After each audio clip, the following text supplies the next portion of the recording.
La peur de se lancer ou de se filmer, c'est le premier boss que tout le monde doit affronter pour passer au niveau suivant. Et devine qui a cette peur aussi? Ma femme.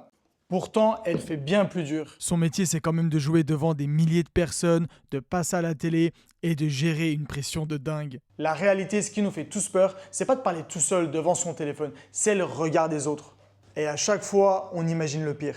Ce que vont dire nos amis, nos proches, les critiques en commentaire, la gêne quand tu croises le regard de quelqu'un alors que tu es en train de te filmer. Parce qu'il n'y a rien de naturel à faire ça. Mais c'est faire ça qui nous bloque. Ça nous pousse à passer la journée à chercher des idées de contenu originaux alors qu'il suffirait de prendre un sujet et d'appuyer sur enregistrer. Parce que c'est la seule façon de faire et c'est pareil pour tous les domaines dans la vie. Tu ne trouveras jamais l'idée du siècle qui va te faire percer en une vidéo. Tu ne seras jamais à l'aise pour te filmer comme par magie. L'expérience et la compétence, ça se travaille avec la pratique et le temps. Oui, ta peur reste légitime, personne ne veut être cringe. C'est pour ça que je fais un retour à chaque Reels pour tous les créateurs que j'accompagne avant même qu'ils publient. Mais tu dois accepter de commencer quelque part. Et que la seule façon d'être à l'aise comme t'aimerais, c'est d'oser appuyer sur ce bouton.